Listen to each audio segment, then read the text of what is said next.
Representative Ed Diehl, running for governor. Thank you for being here. You bet. Thanks for having me. Yeah, first question. What made you decide to run for governor? Momentary lapse of reason, I guess. You know, I love Oregon. I do. And I want a place that my kids and my grandkids can live. And I just feel we're heading in the wrong direction. Now, I've talked about it before. I think we have the most beautiful state in the country. We really I do too. Yeah, we got the mountains and the rivers and the ocean. Where I live, I'm kind of halfway between the ocean and the mountains. It's just gorgeous. But you know, what good is that if you can't afford to live here? And what good is that if your kids can't get an education, or your streets aren't safe, or your businesses are leaving? And so I just have a completely different vision for what Oregon can be. Mm-hmm. And our governor has taken us in the wrong direction on that. Yeah. And I also would say I feel I'm uniquely positioned to accomplish that with my background, and I think I'm the best person to take on Tina Kotek in the general. All right. So we're going right into it perfectly. So talk to me about your three biggest priorities, and then specifically, I want to know a little bit about how you solve them. Yeah. So my vision for Oregon is I want to be the best state to live, work, raise a family, and retire. That's really it. So not only the most beautiful state in the country, but the best state in the country to live. Used to be that way. It used to be that way. It used to be that way. So there's really three areas, and it covers a lot of territory. But one, you know, our government is not accountable anymore. This is 4 decades of one-party rule. This is interesting. Vicatia, the last Republican governor, left office in January 1987.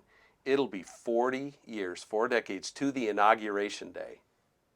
Wow. That he left. So I think that's a great time to elect a Republican to set things straight. And to balance things out. Yeah. So government accountability is a big one. Affordability and cost of living is another. And then I want to see a thriving economy, not only in the urban settings, but in the rural settings. So Which is long overdue. Long overdue. That covers a big territory. Covers a lot of natural resource changes that will need to happen, I would assume. Natural resource issues, agency issues like the Department of Environmental Quality, DEQ, which is just stifling businesses. Mm-hmm. The homeless situation. You know, this is the interesting thing. We talk about urban-rural divide. It's there. However, I've been talking to cattlemen in Eastern Oregon. I'm talking to businesses in Portland. They both have issues with agency overreach. I can go to Multnomah County and Marion County, different political views, but they're having the same issues with the homelessness and how that's impacting businesses. So I think we have a lot more in common than not, and so that's important to me to find that common ground and work across the entire state to fix these problems. And you wanted some specifics. So, you know, for me, for government accountability, you know, we've had, over the last 10 years, our state budget has doubled. You can't explain that with inflation. You can't explain it with population growth. You can't even explain half of it. So one of the things I want to do right off the bat is do 100% deep performance audit on every government agency to understand by fund and subfund where all that money's going, and be brutally transparent with the Oregon people on that. And the other thing is to really set the priorities for those agencies, because they're not reflecting what the Oregon people want for priorities. I also want to get away. They're not prioritizing the basics first. They're not right. Yeah. They're off mission. Mm-hmm. My background's in business, and I have a bachelor's and master's in mechanical engineering. I did system integration for a living. I designed control systems for manufacturers. And so that's kind of how I think, and I see things from a business perspective. But our agencies are off mission, big time. We talk about ODOT. You know, what's the number one goal when you look at ODOT's strategic plan? The number one goal is equity. Equity. Equity doesn't fill potholes or pave roads. Improve bridges. No, Yeah. it doesn't. And you look at the projects, the Rose Quarter project and the Interstate Bridge project, the massive amount of money we're spending on those, but yet it's not dealing with the fundamental issues of getting safe transit. The mass amount to just plan Yeah. it, consult with it, Yeah. redo it over and over again. Yeah. Education is another area. The governor in Oregon is the superintendent of public education. Our Department of Education is spending exorbitant amounts of money and getting dismal results. And you can look at the fourth grade reading and math levels. It's pathetic. Mm-hmm. That is an agency that's off mission. I want to get it back focused on reading and writing and arithmetic, making good citizens, productive citizens, and creating an environment that is a good instructive environment. You talk to the teachers; they're as frustrated as we are. Yes, They they are. can't control their classrooms. So that is across almost every agency. And to me, it's a lot driven by the fact that we have had one-party governance for a long time. Mm-hmm. And there's just a severe lack of accountability. We will implement Mm-hmm. projects or programs and never seriously question, are they effective or not? What I would like to see is more of a performance-based budgeting program, not current service level, where you come in every year and say, here's where we want to be, and it just keeps jacking up and up and every time. No, you look at the performance of every program and you say, with concrete goals, is it being effective? And if it's not being effective, should it even be there? Or should we change our approach? And in some cases, I don't know, maybe perhaps as much as you, but I feel like too, like we have a lot of things that are duplicated in agencies. Oh, for sure. Yeah. For sure. And I think when you roll out a new program, I think they should have a sunset clause. You roll the program out, and then after the sunset, you evaluate. Is it working? Mm-hmm. Is it not? And if it's working, re-up it. But you should be compelled to ask that hard question on these programs. And we just don't do a very good job of that. It's like once we start something Yeah. new, it's just part of the bloat, then Right. another one. Yeah. Right. Yeah. So Thank you. So several candidates who are in the race have some I would say higher name recognition than Mhm. you do. And I wanted to know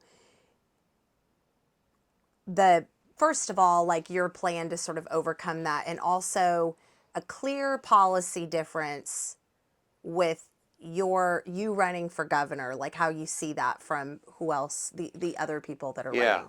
Yeah. Well, Did I ask that well? yeah, I think you did. Yeah. Sorry, I was a little broken up. I had to Well, look at my notes. So the name recognition thing, I know that I am, the referendum has helped with name recognition, but I know I'm starting behind You're a welcome. little bit. I'm just kidding. Yeah. Thank you for all your help. But I would say that the Oregonian Friday morning just put out the first poll, and I felt really pumped looking at that poll. I did look at that. So it had a head-to-head, Drazen versus Kotek, Diehl versus Kotek, and Dudley versus Kotek. And there were a few things that really struck out to me. One is that Kotek got 45% of the vote against Drazen and Dudley, but against Ed Diehl, 43. I was the only candidate that actually dropped her vote count, which is striking. The other thing is my support was 37%, so I had a 6-point spread between me and Kotek. Drazen was at 40 to 45. She had a 5-point spread. Dudley had a 10-point spread. So here I am with the least amount of name recognition. I'm 1-point spread difference from Drazen, who by far has the most name recognition, and several points ahead of Chris Dudley. I'm ecstatic about that. So my job is to reach. I also had the highest amount of folks that were indeterminate. So that to me is big upside. So I felt really excited about that. To have it that close with my name recognition, nowhere near the other two. And Dudley's got a big, with a 10-point spread for somebody that people know, that's a huge hill to climb. So. Well, there's some time for all of you. Yeah. Oh yeah, there is. So my challenge is definitely getting name out there. I would say that I've got a great grassroots team that's supportive. I've got a great professional team. We have a plan. I'm going around the state. I'm heading to Klamath Falls tomorrow. Yeah. I was in Columbia City Following on this, you're Friday. heading back I-5 South. I Yeah. know. Everybody we've met with Yeah. is like, lined up right up before and after. Yeah, Yeah. absolutely. A lot of work to do. But I think the more unique piece that I bring to the table here, yes, I have served in the legislature since 23. I'm new to government. I'm new to politics. I've been in there long enough to tell what's broken, but it hasn't broken me. And my background and really my identity is with business and with my engineering background and a systems approach to that. And so I think I am a problem solver and I deliver results. And so you're going to see a much different take on how I handle the economic issues, the government accountability issues, than I think my competitors in this race have. Yeah, you're doing great. Kind of moving to the next piece because I was going to ask you about some of the political and professional background and how it played in. Talk to me about policy differences, like when people are looking at Ed Diehl for governor versus like perhaps other people that are running, like if there's some areas in policy that you think you might differ. Well, let's hit on a few things. One thing that I'll do as governor right away is I'm going to reverse some, in my view, terrible executive orders that have really raised the energy costs for Oregonians, and are not providing any benefit. They're not contributing to human flourishing, but they're costing us plenty. This net zero thing is unbelievable. Yes, it is. It's just too much. It's too much. And we have to realize and it's not helping. It's not helping. Yeah. It's not helping. So that's one big thing I would do is reverse that. Let's talk about the homelessness issue. So I look at that, and again, this is common. It doesn't matter if you're in downtown Portland or if you're in Salem. The themes are common, and I've talked to a lot of people. I've talked to the people in the homeless situation. I've talked to people who've recovered. I feel that as a society, we need to offer shelter, and we need to offer treatment programs. And we have to admit that of the unsheltered homeless, the majority of them are suffering from drug addiction and or mental illness. Some of it, they're self-medicating. Some of it, the drugs have created the mental it's vast illness. majority. There's no doubt. Yeah. And we also have to acknowledge that that local communities need control over their own camping ordinances. So number one, I will push to have that local control so they can regulate camping. And so they have the ability to go and enforce camping ordinances and say, look, we have shelter, we have treatment programs. Those are available to you. If you're not willing to take that on, you can't camp here. And we need to be doing that. I hear it over and over again. These folks are not voluntarily going into these programs. They need some incentive. And the incentive is you can't camp here anymore. There's crime that comes with that. There's drug use. I was at Sheridan, the Sheridan Fruit Company. Oh yeah, so sad that I was they're there closing. Friday. They closed. That's the last day they're open. Yeah. I went and talked to the owner. He spent 20 minutes with me. And that's the issue. It's the homeless situation.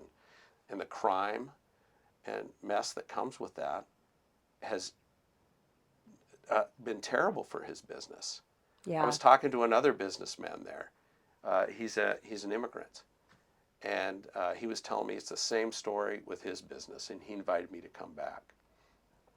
So I think how we deal with the homeless situation, I call it a compassionate accountability approach. We need to be compassionate. We have an obligation to help folks if they want to help themselves, and we need to give them some incentive to help themselves. Yeah. Yeah. We also probably need to be pretty serious about getting these drugs out of our state. Well, that's the other thing. Gosh. I get asked a lot about the state's sanctuary status and all that. And my Governor Kotek is totally on the wrong track there. As governor, I will not be protecting gang members, human traffickers, prostitution ringleaders.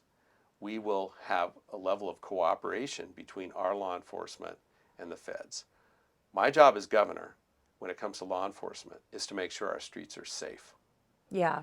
And in some cases, that absolutely means we need to cooperate with the federal government to get bad guys off our streets. And right now, we're not doing that. No, And the we're sad releasing thing them is, over and over and over we again at are, the jail. and they are actually terrorizing a lot of the communities that our governor says she's trying to protect. So we have to do that. And I think things really got off the rails in Oregon with Governor Kate Brown and her executive order, the Sanctuary Promise Act in 2017, and most of that was codified in 2021. That's where things really got off the rail, where there was this hard line drawn between law enforcement and the feds, where they couldn't even communicate with each other.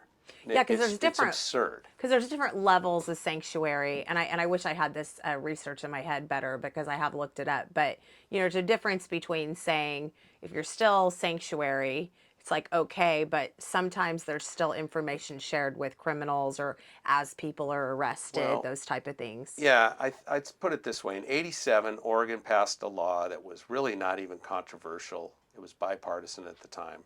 It said local law enforcement's job is to protect communities, make communities safe. That's what their focus is on. The feds are responsible for immigration enforcement. That's what that '87 law said. And people didn't give a flip about it for decades Makes sense. until Governor Kate Brown in the 2017, where it went from saying law enforcement's responsibility is this, immigration's responsibility is this. You guys can work together and cooperate and share information. And then in 2017, boom, the line comes down and says, you can no longer cooperate. And it's ridiculous. They can have somebody in custody and they can't call. I was actually talking They to can have somebody in They- custody. the- They've the- had many failures to they appear can't. for it. They can't call for immigration. Yeah. Here's the other thing I learned just last night. Somebody can commit a crime, a violent crime, in Oregon. Go back to Mexico.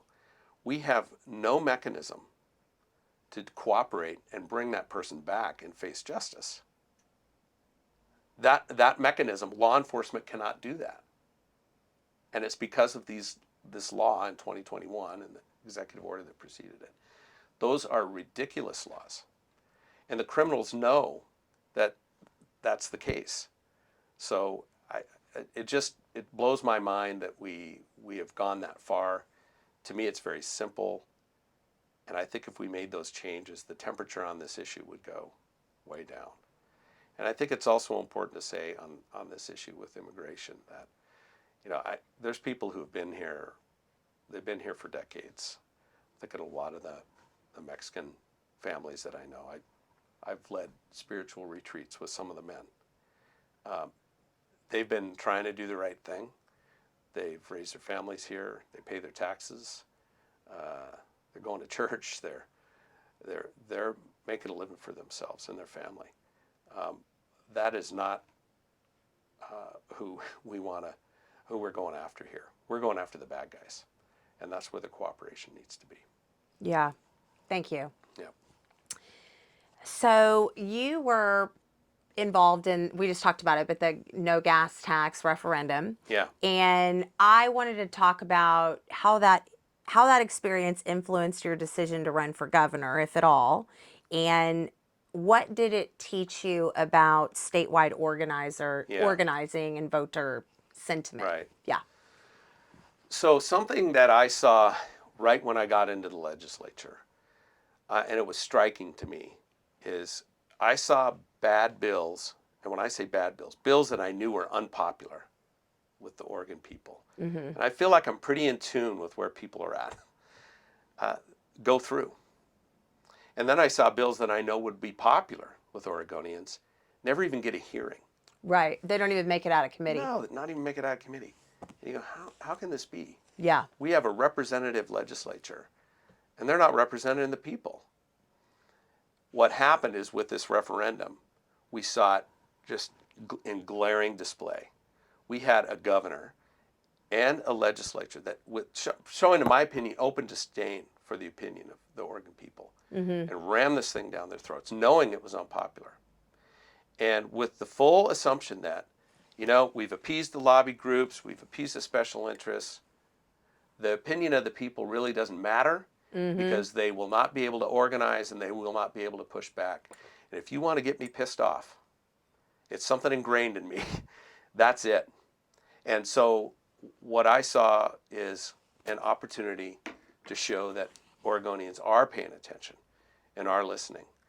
And I stepped up to take, I think I was the only legislator that wanted to be on that initiative petition. You were the perfect one because, I remember for a few years now after starting PDX Real, there was, it was like, we knew some of the legislators, but we were always trying to say, tell us what's going on, like, let us help.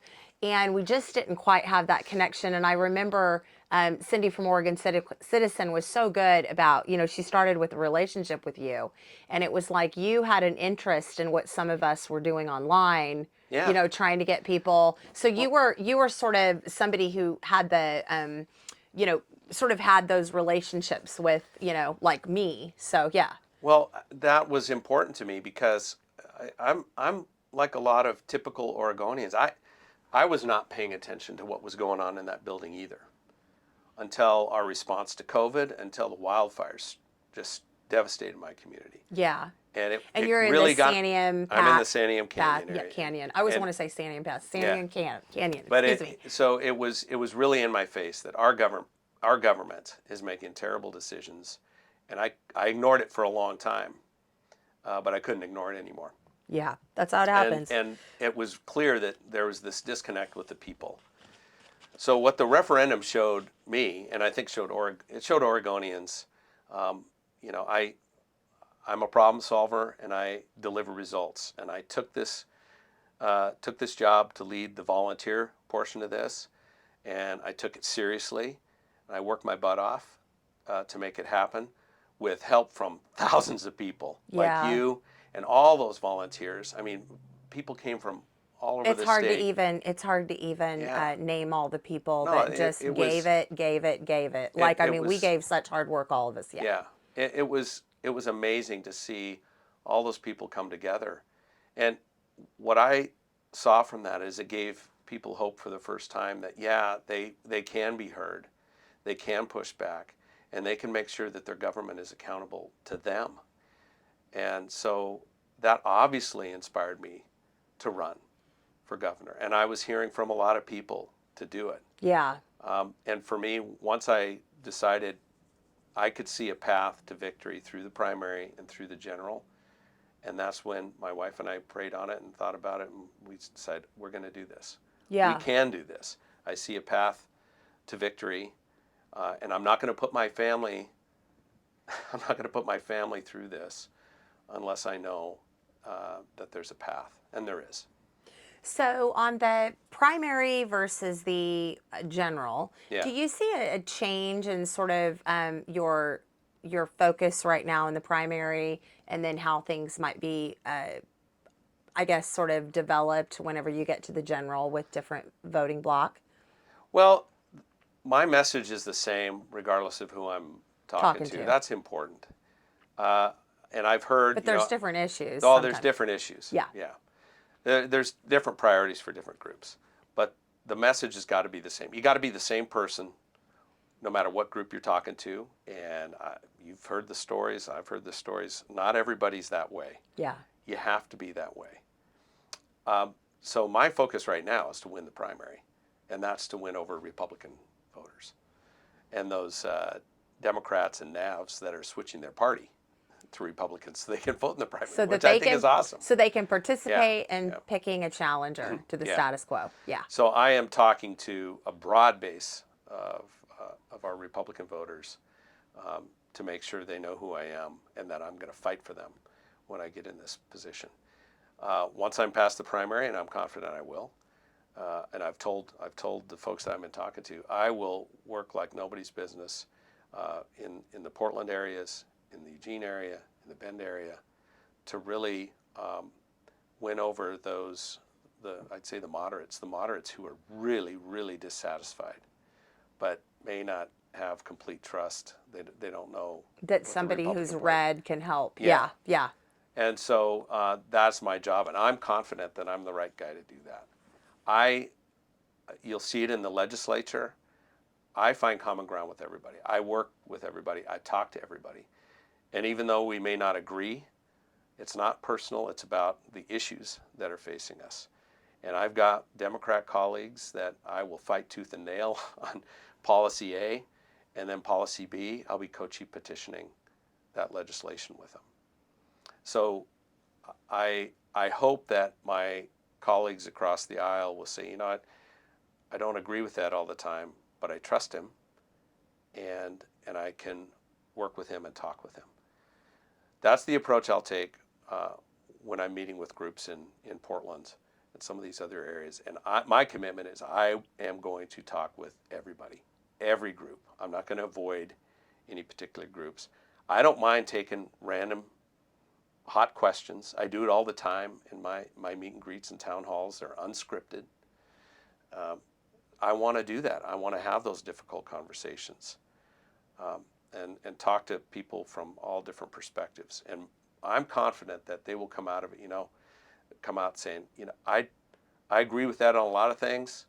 I don't agree with him on everything, but he's speaking the truth, and I can trust him, and I believe I'll have a seat at the table, and he'll hear me out. If I can do that, and I can also bring more Republicans and like-minded NAVs to the general than we've had in a long time, and I'm confident that I can. That's the difference, and that's the race right there.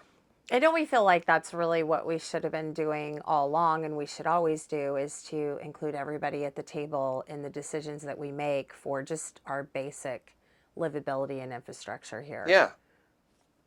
Well, what I see going on is the governor's positions are very extreme.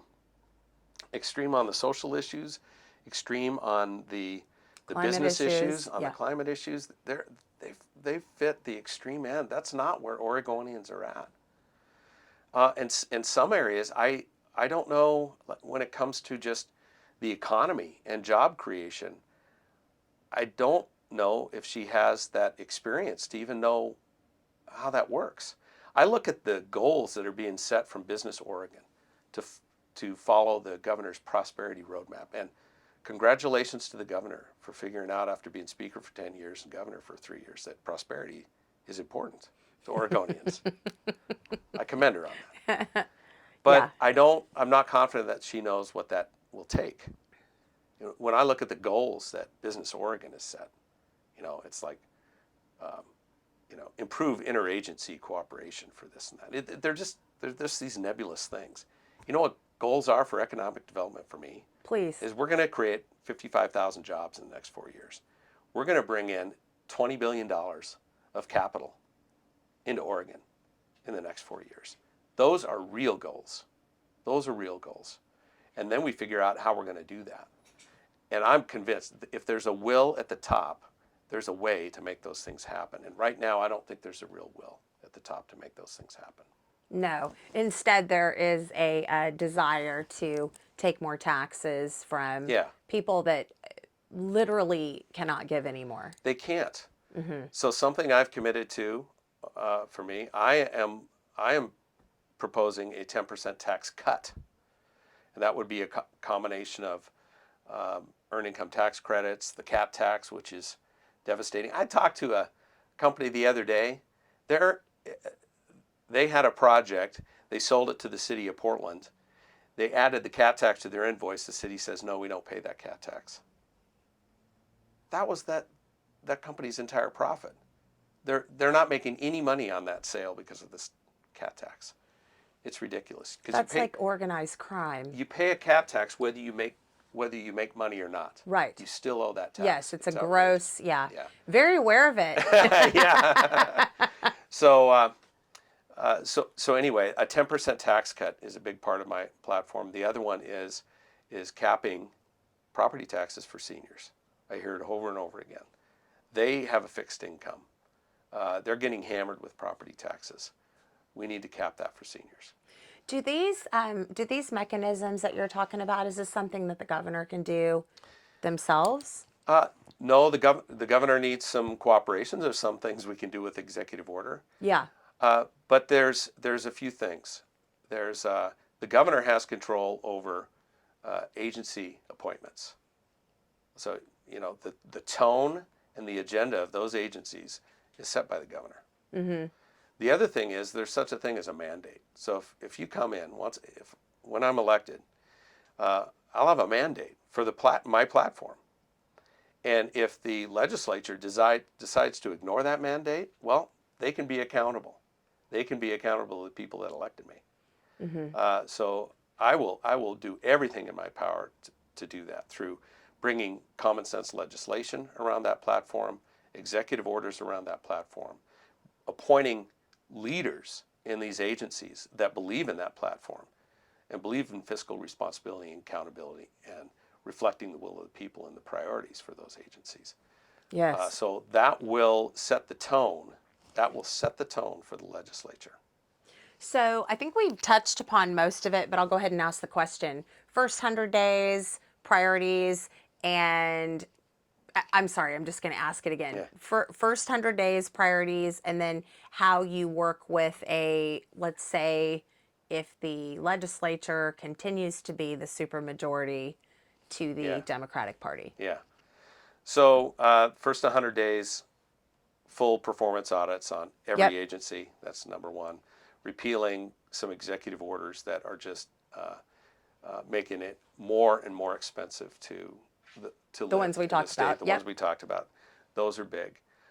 Then going through, and it's really making appointments in leadership. Yeah. And that I'm not saying I replace all the leadership in the agencies, but it's really going through and having that heart-to-heart. Where are they at? Are they aligned with my priorities? Are they aligned with the priorities of the Oregon people? And going through that. So it's really focusing kind of inward on the structure of government, and then setting up a legislative agenda that we will introduce to the legislature. And if that is a Democrat supermajority, that'll make for some interesting conversations. If it's a more balanced mix, that changes it. But I'm prepared for either one. Yeah. So you've been in the legislature for 3 years now. Yeah. Yeah. And so it might be, depending on what happens, it might be a little bit of a transition to go from super minority status to, being able to actually move some things. That sounds like a lot of fun. Yeah. I'll tell you what, Ed, sometimes I've been down there in the legislature on some of the issues like the young girls in sports and so forth, and just heard different testimony of young people and talking and their experiences, and heard different representatives talk about it, and just seen everything sort of shut down. I mean, some days whenever I'm there on issues, I'll leave almost with my stomach hurting for you guys. Like it's unbelievable to me sometimes to think about, I mean, just the kind of battering that it takes down there if you're a representative on the minority side is, I don't think people really understand it unless they go. It's brutal. It is brutal. And it's the most brutal is when, like you said, you have legislation that the majority of the Oregon people support, and they still shut it down. There's a lot of special interest influence in that building, and it really doesn't sit well with me. It's not why I got in there. I'm a fighter, and I want what's best for this state. And so the special interests, the backroom deals, I don't like that at all. Yeah, it's not working. It's not working for the people. No, not at all. Not at all. One sec. Talk to me about time. About You've been spinning through it. You got another question? Ed might have a question. I'll take this out. Yeah. You're doing great. I just wanted to make sure. One of them occurred to me, but I've sort of lost it.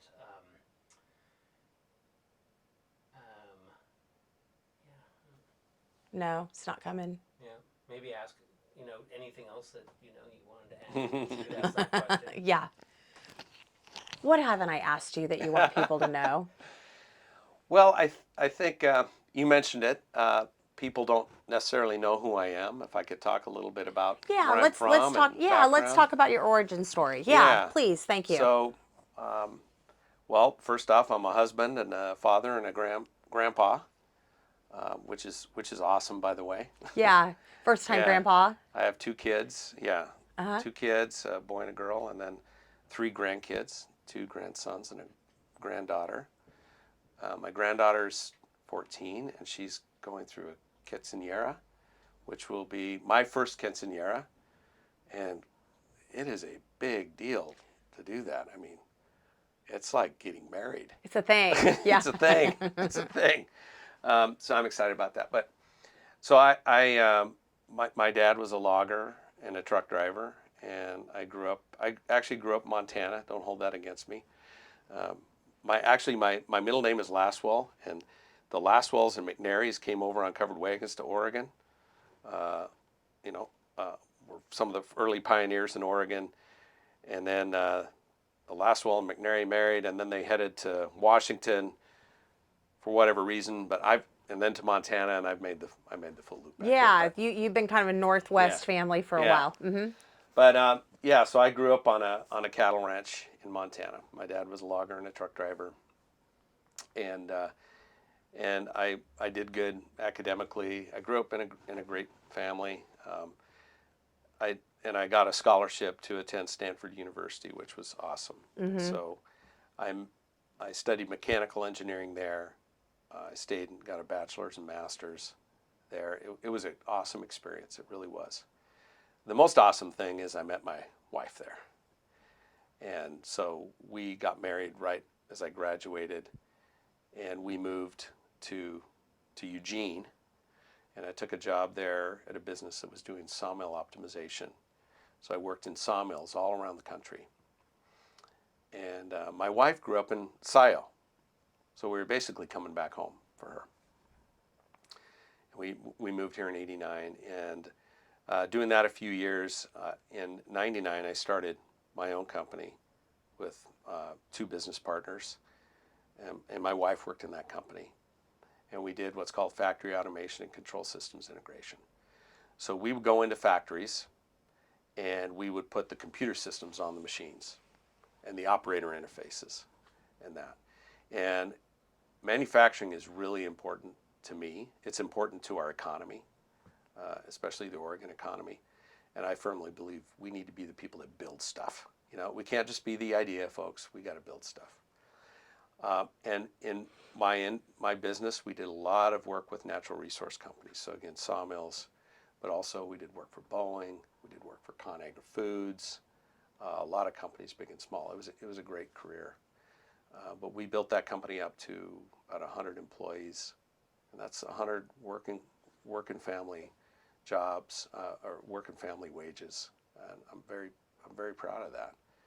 And also help those other businesses that you worked with be more competitive, I would assume, yes, with the automation. It's about making Keeping them here. as competitive as they can be, because the United States has higher labor costs, so we have to be very efficient. Yeah. What we do, and that was my job, is to make sure that those businesses were very efficient and productive, and stayed in the United States.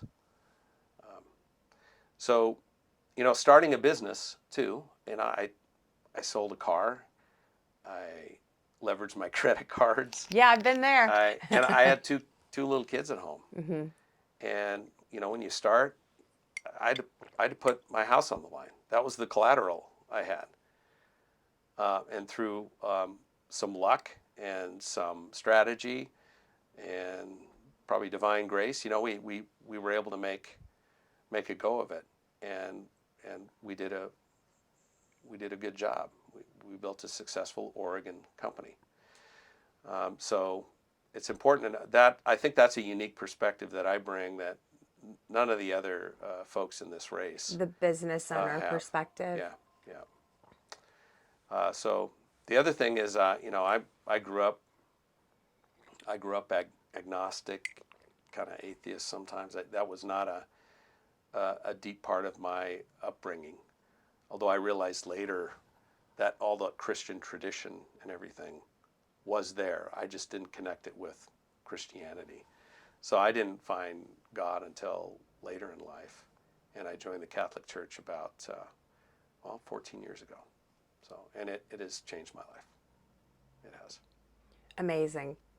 That is Representative Ed Diehl, who's running for governor.